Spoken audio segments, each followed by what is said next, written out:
বাচ্চাকে চিবিয়ে খাওয়া শেখানো গুরুত্বপূর্ণ, কারণ এটি তাদের শারীরিক ও মানসিক বিকাশে সহায়ক। চিবিয়ে খাওয়া কেবল খাবার হজমের জন্য নয়, এটি মুখের পেশি, দাঁত এবং জিহ্বা যথাযথ ব্যবহার নিশ্চিত করে। এছাড়াও এটি খাবারের প্রতি তাদের মনোযোগ ও স্বাদ গ্রহণের ক্ষমতা উন্নত করে। চিবিয়ে খাওয়া শেখালে বাচ্চারা খাবারের প্রতি আরও সচেতন হয়ে ওঠে এবং তারা সহজে খাবার হজম করতে পারে। বাচ্চাকে চিবিয়ে খাওয়া শেখানো বাবা মায়েদের জন্য একটি বড় চ্যালেঞ্জ, তবে ধাপে ধাপে অনুশীলন করলে সহজে খাওয়ানো যাবে। বাচ্চাকে চিবিয়ে খাওয়া শেখানোর ধাপের সমূহের মধ্যে প্রথম ধাপটি হচ্ছে পরিবেশ তৈরি করা।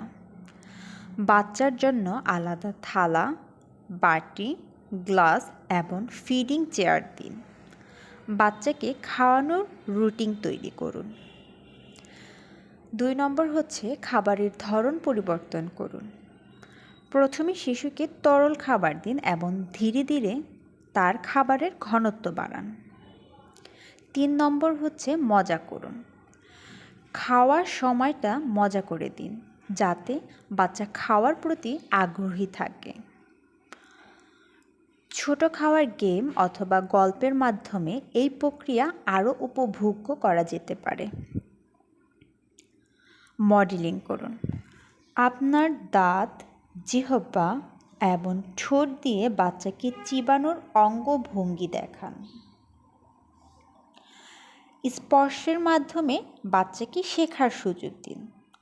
বাচ্চাকে খাবার হাত দিয়ে ধরতে দিন। সবশেষ ধাপটি হচ্ছে ধৈর্য ধরুন। প্রতিটি বাচ্চার শেখার গতি আলাদা, তাই আপনাকে অবশ্যই ধৈর্য ধরতে হবে।